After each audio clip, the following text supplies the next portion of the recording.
Terus gimana orang bisa jadi terdakwa?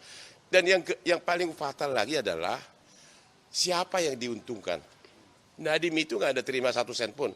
Ada audit dari yang berwenang yaitu BPKP atau BPK tentang apakah pengadaan ini Chromebook tepat harga, tepat sasaran, dan tepat daerah. Itu belum ada. Itu yang mau kita buktikan. Karena tanpa itu gimana bisa menghitung kerugian negara? Ya, benar nggak? Ya, tanpa itu misalnya dibilang tidak tepat sasaran, daerah ini tidak dicakup, 3T tidak dicakup. Sudah diaudit belum? Ya kan?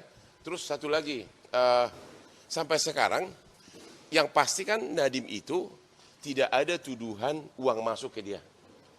Nggak ada. Berarti dari segi unsur tindak pidana korupsi harus dicari pihak ketiga yang diuntungkan. Siapa? Sampai hari ini nggak ada. Ya kan? Itu gitu.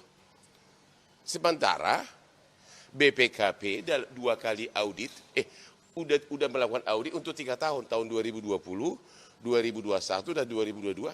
Dijawabnya tahu nggak? Tepat sasaran, tepat harga, tepat guna. Itu apa lagi?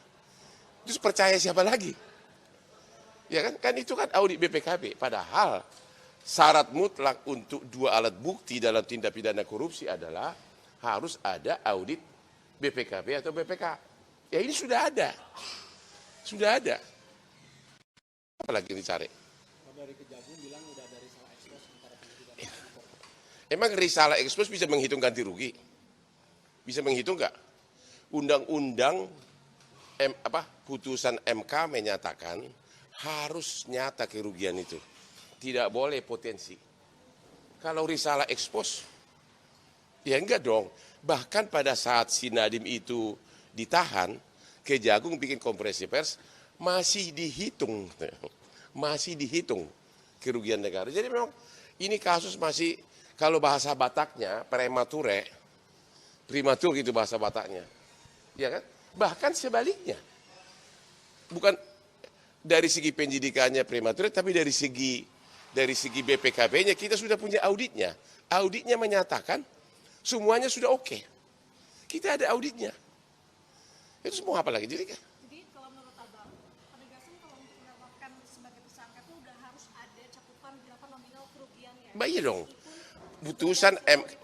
Putusan MK menyatakan kerugian itu harus nyata, tidak boleh potensi. Dan sudah nggak kehitung banyaknya putusan pra-peradilan yang mengabulkan pra-peradilan karena belum ada audit. Itu makanya 1 box itu kita ajukan. Itu syarat mutlak. Itu kerugian negara itu harus ada. Jadi kalau belum tahu kerugian negara, terus gimana orang bisa jadi terdakwa? Dan yang paling fatal lagi adalah siapa yang diuntungkan.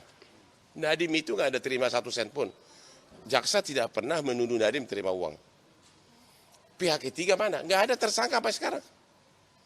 Sampai sekarang nggak ada tersangka. Yang salah satu tuduhannya itu adalah yang kita dengar ya, katanya Google mengutip $30 untuk setiap dia masukkan sistem device, yaitu alat dalam setiap laptop, sehingga laptop itu tidak bisa dipakai oleh murid untuk nonton YouTube segala macam. Terus sudah diteliti nggak bahwa alat itu berguna, ya kan? Sudah diteliti belum? Laptopnya 1 juta loh.